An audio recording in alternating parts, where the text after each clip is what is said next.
Hello and welcome to the Squiggly Careers podcast. I'm Sarah Ellis and this is the final episode in our Be Your Brilliant Best series. Today you'll have the opportunity to hear me talk to two different guests who are both here to help us with topics that I think are even more relevant right now than we'd appreciated when we first had our conversations together. First up is Cate Sevilla. She's going to be talking to me about how to work without losing your mind. Cate is very honest and candid about her own experiences, and she's also interviewed lots of people in the process of researching her book as well about tough challenges and what has kind of helped and hindered along the way.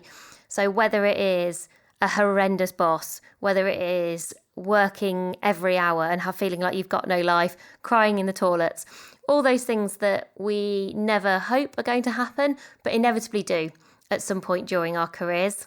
There's always those moments where things feel a bit less squiggly and a bit more knotty, and it can feel really hard in those moments to find your way through those times to kind of get unknotted, and you can feel really alone. It can feel really lonely and clearly have a really tough impact on your mental health.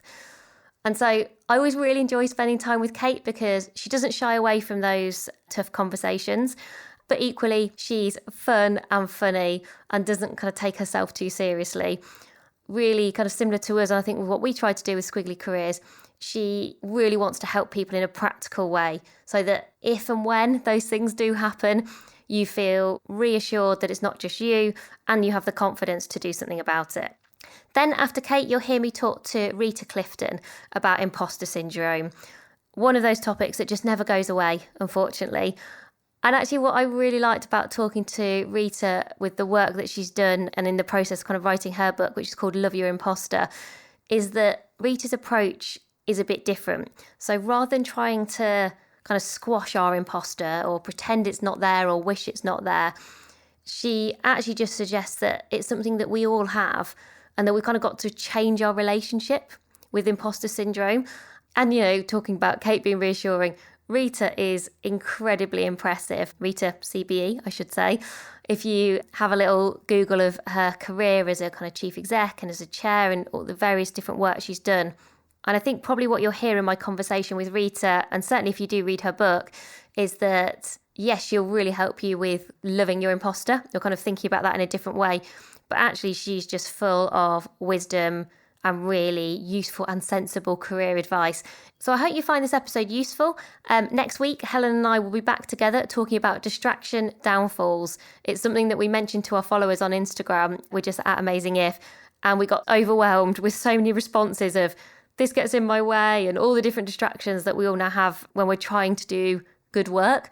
We thought it'd be a really good topic to address and kind of explore in a bit more detail. So I hope you enjoyed today's episode, and I'll be back at the end to say goodbye.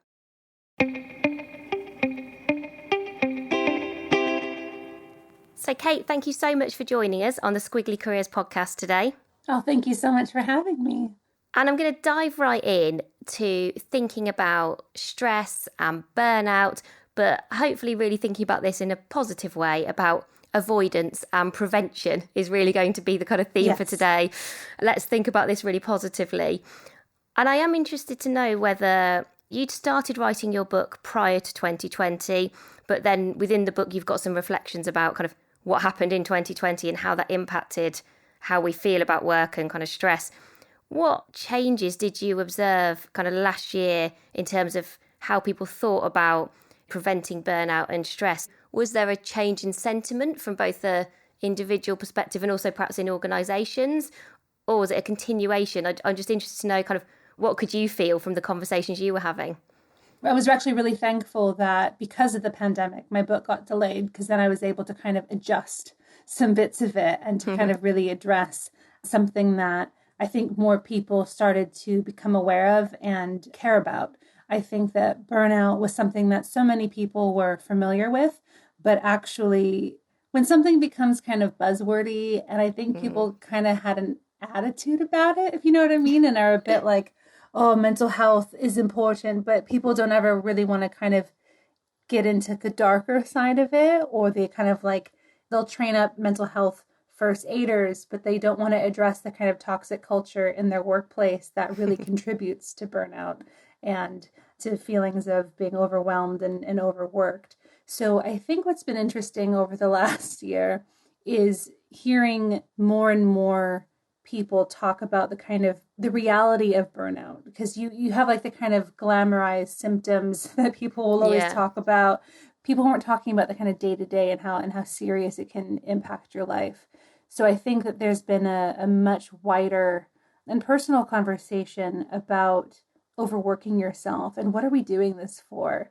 Who is this benefiting really? So I think on an individual level, workers, people have had to confront their own relationship with their work and with their careers. And if you've been lucky enough to be able to still work from home, and I say lucky enough with, a caveat that it doesn't probably feel that way if you have children when you also can't send them to school and you also don't have childcare or support. So it probably doesn't feel super lucky, but we all can appreciate actually, yes, that is lucky that we were able to keep earning an income and work from home at the same time. But when you have all of those things happening in your household at one time, and especially if you've never had to do that before, and you don't kind of have those natural boundaries of an office, a door that you can close, and a clear kind of transition from your work day to coming home to your family or your partner or your cat, whoever, and taking that time out for yourself to transition into your kind of quote unquote real life, that's really difficult. So I think people, first and foremost, have had to kind of reevaluate their relationship to their careers, their relationship to their work, and maybe their relationship to the toxic nature of their relationship to their work. And then I think from an employer standpoint, I think more and more companies have come to realize, oh, actually, we can let people work from home. We can make things work remotely, whereas so many people in the past were told no. So I think obviously we're working in a very extreme version of all of this. And this is not how it is if you're just doing flexible working or remote working or even, working from home or working for yourself. But I think that it's been a big perspective change and kind of shift in everyone's reality of what are we doing and who is this for? And one of the things that really struck me as you explore all the kind of causes of burnout, and I wondered, is there a kind of natural tension perhaps between the things that often cause us stress or contribute to burnout and almost how much control of those things that we have? So I was thinking, so often it's maybe the person you work for. Let's be honest, kind of our managers play a really big part in our kind of well-being. It's the culture that you're working within. It's how much work you've got to do. All of those kind of things. And I was sort of grappling in my own mind with going, intuitively, I always want to be able to say to people, you own this. Like you can take accountability and you can take positive action. But is there also this tension of there are also some things that you probably can't change or can't control? That was one of the big things that I kind of grappled with my own kind of experiences of overworking myself and having a really, really hard time at work and writing this book, because you never just want to make it an individual's responsibility, right? It's like with sustainable shopping, there's a lot of emphasis put on individuals to save small businesses, to save the economy, and to make sustainable choices where, it's not just down to individuals. And it's the same with work. I think there's absolutely a tension between what's causing burnout and your kind of own responsibility with it. And it's a mess. That's why it's so hard, is because there's these things that are within your control and not within your control. And I think the kind of overall balance that I've found or become aware of, because I cannot pretend for 1 second that I've perfected it, right? I've explored it a lot. I've not perfected it. That'll take a lifetime. But it really is about understanding, why are you having a hard time at work? What's going on with this relationship with perhaps your manager that you feel is causing you so much stress? And it's being able to kind of unpick, okay, and take responsibility for the things that you are bringing to the table. Because I think it's really easy just to blame particularly a manager for making your life a living hell at work. And to really just kind of like, well, it's them, they're crazy, whatever. They're threatened by my ambition and my potential. And it's very easy to kind of brush things off that way and to kind of make it almost simplistic in that sense. But I think really having to unpick, okay, well, what's going on here? What am I bringing to the table? What in my behavior perhaps is contributing to these miscommunications and this fraught relationship? And then also being able to sit with the discomfort of, oh no, these parts are all you. This has nothing to do with me. Once you can kind of clearly-ish define what is them and what is you, that makes it a lot clearer for you to kind of decide what it is that you're going to do about it and how you're going to continue from then. There's a huge tension between those two things, and that's why it's so damn hard. That unpicking is so important. You've had, I think it's fair to say, quite a few tough times in your career as I was going through. And I was sort of really feeling for you at certain moments, but probably no more so. And probably because I was a fan and I used to read it, but you were editor-in-chief at The Pool. And I'm sure lots of our listeners will have kind of read for a very brief moment in time. For a very brief moment. Kind of basically that very brief moment was right at the end, probably in the toughest 4 months. And I wondered what helped you get through that period of time, because I know it was a relatively short period of time, but it would have also been incredibly tough. You know, you weren't getting paid, people weren't getting paid, suppliers weren't. It was very high profile. You know, there was lots of people kind of talking about it, and I almost cannot contemplate quite what that must have felt like kind of for you, and thinking, do I just work harder, faster, more? Do I opt out? It must have been incredibly tough. It was. I think in a way, because the working situation I was in prior to joining the pool was so challenging and really, really, really stretched me to kind of the brink of my own sort of like ability to cope. I think that helped me build a pretty good level of resilience to then experience your kind of quote unquote dream job blow up in a really public way that left a lot of people without a lot of money and really angry. A lot of people were very angry. I was angry, and yeah, it was very difficult. But how I got through that, what I learned, I think, in all of my different working experiences in 2018 was that the best thing that you can do for yourself in really tough situations like that is to be as honest and as transparent as possible. There is no point in trying to pretend that you're totally fine or be super defensive or kind of operate from a place of panic or anger. It's easier to just be honest. And I think in doing that, in being vulnerable that way, I found that I had a lot of support during that, actually. I experienced a lot of kindness, a lot of people reaching out. And I think that was because I displayed a bit of vulnerability and honesty. Like, look, I'm really upset and embarrassed. This is awful. I'm sorry. Rather than just making up some line for the sake of PR or whatever. I think ultimately it was just kind of being honest with my team, honest with the people who followed me on social media, the journalists that were asking me questions, just to be kind of as honest and transparent as I could while still being professional. And I think that allowed people to perhaps like see a bit of humanity in what was going on. And so ultimately it came down to, I think, the resilience levels that I had already kind of built up, and the generosity and kindness of the people around me, and of, you know, my personal support network with my partner and my therapist. Thank goodness I had already been in therapy for a long time before that all happened. But you mentioned one point, because you said the kind of the word around like stretch in your previous roles. And there was a line in your book that I really liked that got underlined, you know, when you're like, oh yeah, that's really interesting. And you said, so many of us stretch ourselves beyond our best. And you were both reflecting on your own experiences, but also the stories of lots of people that you'd spoken to around this relationship between how do you keep your sanity and still be successful? Is there an and option here? Or is it always or? Is it always a trade-off? And, you know, you definitely observe, you know, none of us would expect there to be a kind of, oh, we'll do these things and it's all going to be fine.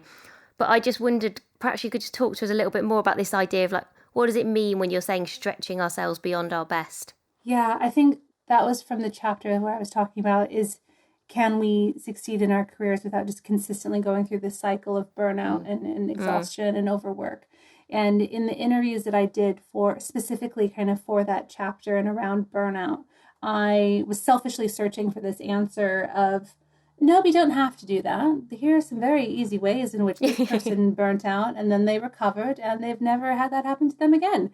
But I didn't meet those people. I don't know if those people exist. What I heard instead were these incredibly harrowing stories of really resilient, highly intelligent, educated women specifically who had completely lost the kind of marker point, the goalpost, whatever you want to call it, of when enough is enough and when you've overworked yourself and stretched yourself beyond the point of kind of recognition. I was fascinated and kind of heartbroken by that at the same time, because I think that there is, particularly with women, I think that there is a tendency to, it's like having an internal barometer or thermometer for knowing when it's good enough and when you're good enough. That'll do, pig. Like, that's enough.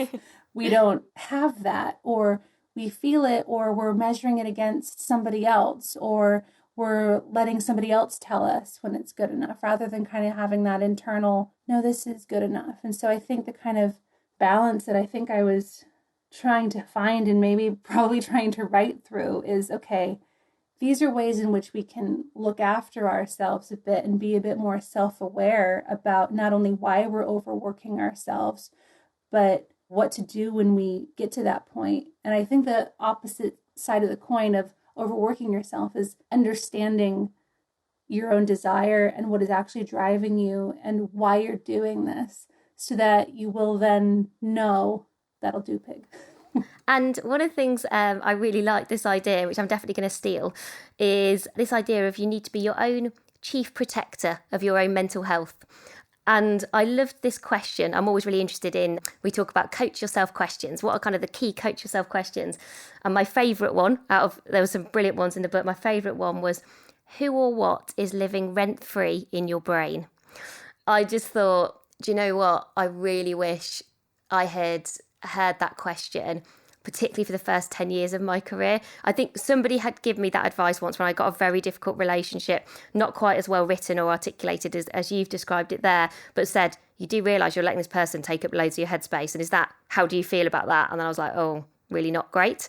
And so I was really interested to know from you, what has helped you to stop either the who's or the what's from kind of living rent-free in your brain? Like, what, you know what they are, and then how do you stop them being there? I don't want them to be rent-free. I want them to be paying, basically. Yeah. You better pay. Yeah. Yeah, I think that this idea of having someone kind of live rent-free in your mind and envy are really kind of intertwined. Because I think some of the worst instances when I've personally let people not only just kind of live rent-free in my mind, but set up like a whole damn village, like with a church hall and a pond, like charity shops, like the lot. Really gone to town. Exactly. Like they've just created a whole world, is when I have really grappled with having some issues of envy and comparison around this person. I think for me, it's either always been that, or it's always been an authority figure who I thought didn't approve of me, and I desperately wanted their approval, but then was like telling myself that I hated them and definitely didn't want their approval, and was just like totally in denial about what was actually going on. So I think where I'm at with that now, the kind of how I go about that is, if I notice that I have a person kind of popping into my head when I'm making a decision, or I'm thinking about posting something on social, or should I try this thing? Should I go about this thing? And that person shows up. I am so much better now at just going, wait a second. Like, why are you here? Why is your name, why is your face, your little avatar popping up when I'm trying to like make this like life decision or a decision about my work? And I've learned, and I've had to learn some really, really tough, awful lessons with this, is there is something about them that you clearly want for yourself that is somehow psychologically threatening to you or challenging to you. And why is that? What is it about that person? And it's not just that they're annoying or you don't like their social feed. Like, it's not that. Like, what are they representing? And the toughest ones have always been, they represent this idea that they can make a decision and they are not afraid to fail. And so it's usually speaking to my own, oh, I can't do that because what if it's not perfect? And perfect is the enemy of good. I've had to like etch that into my brain. So really it's catching it when I see this person showing up ready to like put down the foundations of a new building in my head, and immediately going, why are you here? What does this mean? What do you represent? And I think, honestly, that's just come from like bloody years of psychotherapy. One of the things I did just want to spend just 5 minutes exploring, because I find this area really interesting. And we've spoken to a few people about the idea of goals and goal setting, success, ambition. And I wondered whether, as you were kind of exploring all this idea of kind of burnout and kind of looking after ourselves better and having a positive relationship with the work that we do, we all spend so much time working. That feels like a really good goal to have for ourselves. What do you think about ambition and burnout and the relationship between the two? Oh, again, that is another messy, messy area, isn't it? For me, it's about not letting this idea of what are you trying to achieve? What is all that ambition for? Where is it driving you? And I think, especially when it comes to burnout, a lot of times it's because we're attaching our goals, our sense of self-worth to things like job titles or promotions or OKRs or KPIs that are kind of dictated to us, rather than operating from a place of what is it that I actually want to be doing, and how is my career or this job part of that. I like the kind of analogy of burners on a stovetop. Mm-hmm. You can't have all burners just kind of going full throttle all the time. You need to distribute your energy differently at different times.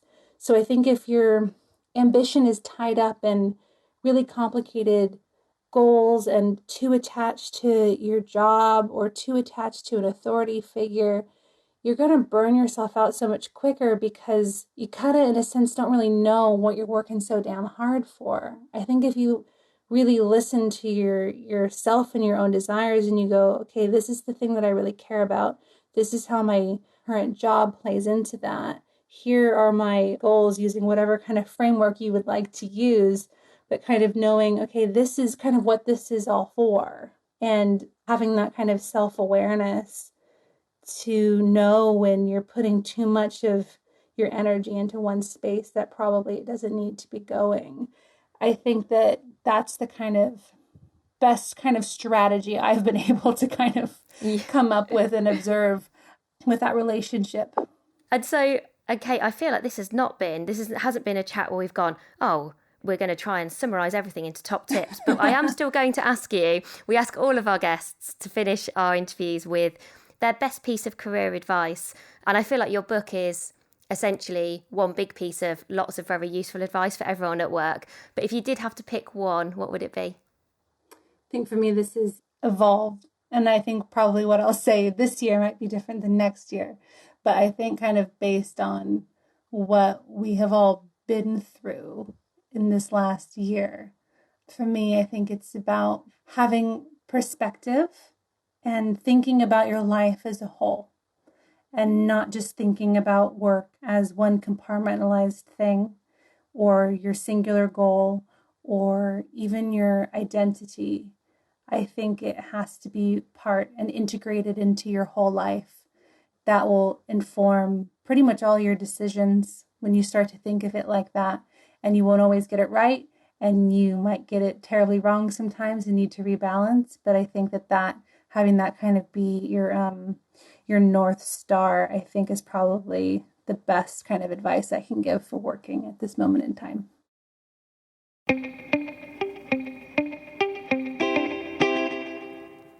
So Rita, thank you so much for joining us on the Squiggly Careers podcast. I'm really looking forward to our conversation today.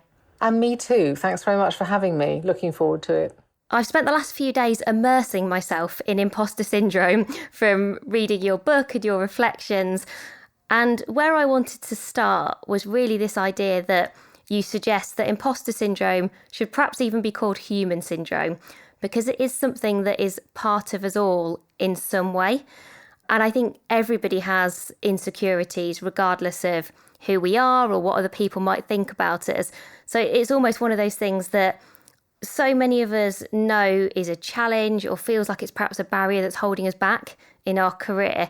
And I just wondered, from your own personal experiences and kind of all the fascinating work that you've done in your career, why do you think that so many of us have this sense in some way of just kind of not being enough? Well, it's really interesting, isn't it? I mean, if anyone who's listening in to this conversation has experienced imposter syndrome, imposter feelings, the great thing is that they should know that they're amongst around 70% of people. And actually that goes up to something like 90% in the creative industries. So if you experience it, you're in good company. People like Tom Hanks, Michelle Obama, Emma Watson, even people like Olivia Colman, the wonderful Olivia Colman. When she arrives on set, she talks about how every time she goes on, she thinks she's going to get fired. And actually what's so interesting too is a lot of people who experience it do talk about how it often drives them on to practice more, or to stretch themselves, or to do more, or to try harder, or to put more in. So actually, ironically, a lot of people who experience imposter syndrome go on to really succeed and really manage to make differences to themselves and to organisations. So where does it come from? Where does it come from? Well, that's an interesting thing in its own right. When I was looking at the origins of imposter syndrome, I was looking at some research from the 1970s, and a psychologist was asked to help a whole variety of women who were in successful positions, and yet so many of them did not feel that they deserved to be there, that somehow they're an imposter in those roles. And originally, the psychologist thought this must be because they're successful women in particular. But wave after wave of research that's happened since then has actually proved that this isn't just a thing for women. This is a very common human thing to feel, do I deserve this? Can I do this? And so on. And actually, ironically, and sometimes annoyingly, it can be quite a healthy and important drive for us all to move forward and to succeed and hopefully end up running things, because we don't half need people who are human beings, who have these sort of very human feelings, to end up running organisations and to believe that they can. And actually, in lots of ways, I think that's a very reassuring start to our conversation today. You describe imposter syndrome for yourself in terms of as your career. You use this phrase, which really stuck with me, about it almost being your constant companion.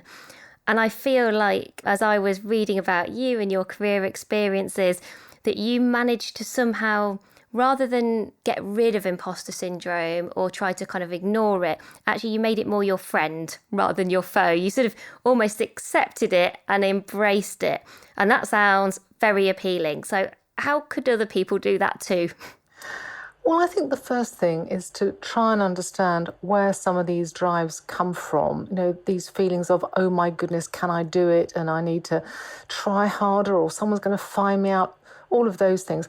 For a long, long time, I found them really tiring and actually wearing. So even though they were clearly part of me, and, we can all do work on ourselves to understand where some of those feelings come from. I mean, when I've spoken to a whole variety of people and looked at some of the scientific studies, these feelings can often arise from childhood experiences, from, relationships with your parents. They can be, exacerbated by school experiences and bullying, or arriving at college or university for the first time where, you're amongst a whole range of very different people. Hillary Clinton, she talked about arriving at Wellesley College and looking around thinking, God, all these women, they're going to be much smarter than me. There was a song called Constant Craving, I remember, that was incredibly popular a few years ago. And sometimes I would feel I do have that sense of constant craving. I do need to keep on pushing harder and working harder. And, nothing was ever enough. On the other hand, it didn't serve me too badly. It was tiring, it's true, but it didn't serve me too badly, because I ended up having to push myself, do things that scared me, because I felt I really needed to succeed and move on. And I happened to lose my father when I was 12, and I'm sure that had a lot to do with, the kind of drive and the kind of hunger that I have. Again, other people will have different experiences.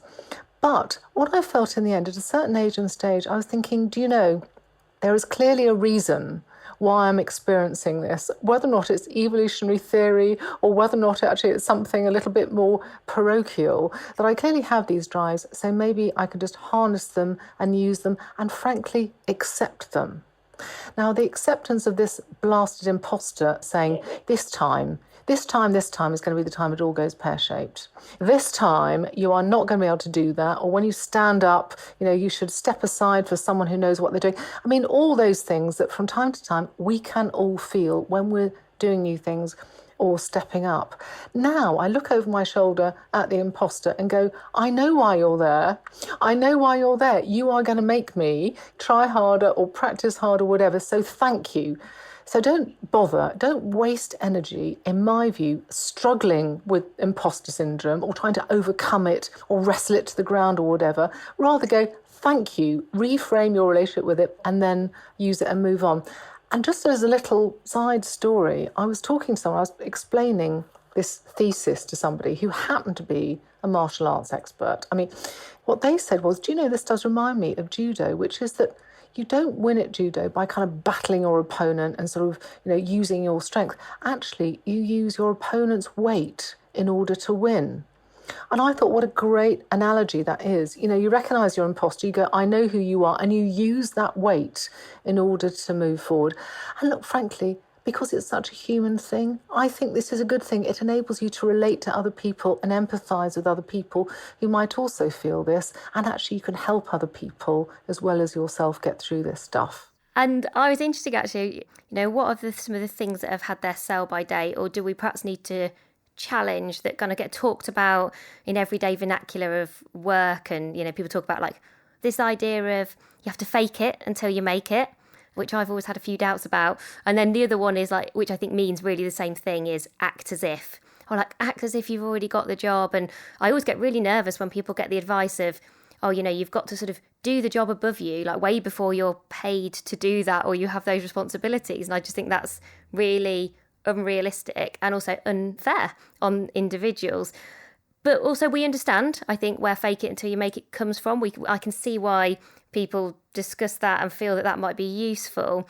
So is there a more helpful way, do you think, of starting to think about what it is that people can do that's not maybe about faking, but you talk instead about this word stretching, which I much preferred. So perhaps let's chat about that for a bit.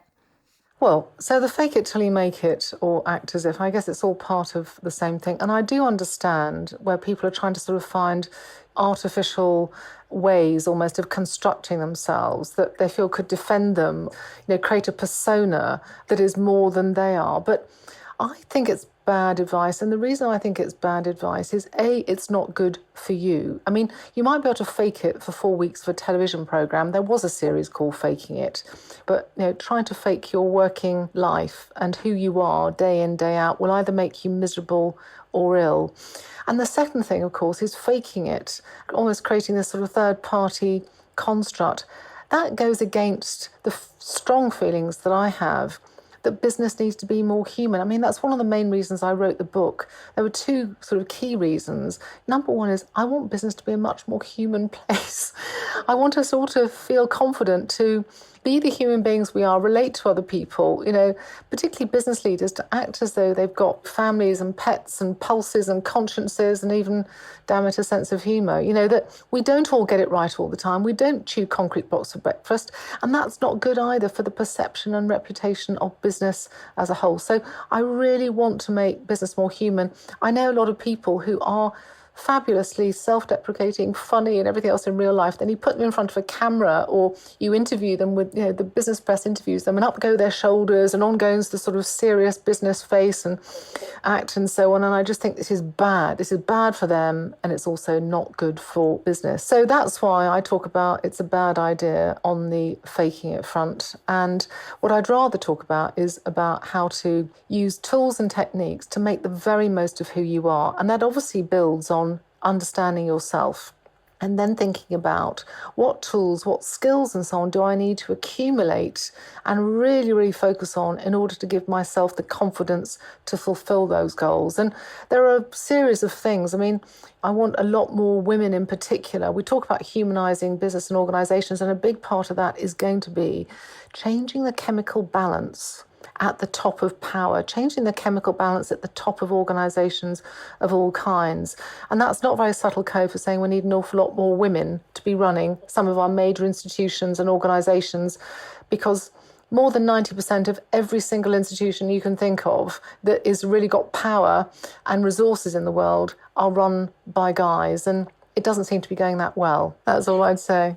One of the things that really struck me actually throughout the book is I just felt like you love to learn and that you were really insatiably curious, and that has stayed with you and continued throughout your career. I felt that that was kind of a real foundation for you and who you are, to the point where even at one point in the book you describe all of the different personal development things you've tried and what your experiences were. And I was thinking, and I thought I was really into this stuff, and I was thinking, wow, Rita already also really likes this.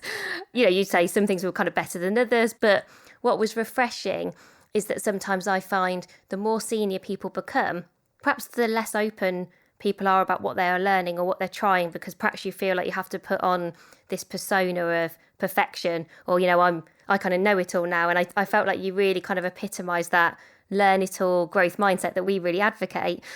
And there was one area where you talked about how, you know, you tried some positive visualization techniques and how those things could be useful. And there were some really nice examples there. And I just think, I just know our listeners are all a bit like me and would just love to know a little bit more about what they were and kind of how they've helped you. Sure. Well, as you say, I do like to learn. I think another way of putting that would be I'm just really nosy. I'm nosy about people, about, you know, what's happening in the world, you know, what's happening with digital developments. I mean, I'm just very nosy, and I find this gives me a lot of energy. And one of the reasons I went into my career, you know, originally I went into my career in advertising, because of course you have to understand people and what it is that motivates them and how to connect with them and things like that. And it was a great place to be if you are very curious about people. But it's also a very important characteristic I think we all need to ensure that we keep in our lives and careers. One of the key things I think about making sure you stay relevant and connect and things like that is to make sure you are taking yourself on courses, finding out about new things, etc. And as you say, I have been a slight self-development course junkie. I've done that, because I found it quite useful to kind of get to know myself and strengths, what I can do, you know, what I can't actually, and some of the challenges attached to that and what motivates me. But also, particularly latterly in the main, I've done some of these courses because I'm so interested in techniques that actually can help other people. And yes, I have been on Tony Robbins' Unlimited Power or Waken the Giant Within courses. I've run over hot coals in bare feet. I mean, he's a very persuasive man. All of them in some way, shape or form I have found useful, both to understand the world and understand, you know, myself, and also understand how I can help other people. But one of the things that I have found particularly powerful in a whole range of situations is to use the power of positive visualization, or visualization generally. So when I'm about to do a speech, for example, or when I'm about to present, or indeed when I go into a meeting or whatever, and also when I'm feeling nervous about something, I find it really useful to run videotapes in my head about what I think I want to look like or sound like, how I want to hold myself in a way that gives me confidence. So this isn't about faking it. This is actually about visualizing the best of yourself and how you want to be, how you want to appear, how your voice should be, you know, how you want to hold your head, use your eye contact, etc. I found this to be really, really useful. And of course, deep breathing. I mean, if, again, anyone listening into this is or enjoys yoga, you know, I found deep yogic breathing incredibly useful because you breathe into your belly as opposed to high up in your chest. It gives you a better sense of well-being and balance. So I've learned some of these techniques over the years, and I do find them very, very useful. You know, steady eye contact gives you confidence, arranging your voice, how your head is, all of these things. And frankly, if you're desperate, Bark's Rescue Remedy is always there. Thanks very much for listening today. I appreciate that at the moment, for lots of people, you're fitting even more into your days, or certainly combining more into your days right now. So if you are finding time for our podcast, we are really grateful for that. If you do have a minute to rate, review, subscribe, that continues to make a massive difference to us personally, to our week, but also to our ability to be able to share the podcast with lots of other people too. But we'll leave it for there and look forward to being back together next week when we're going to be talking about distraction downfalls. Bye for now.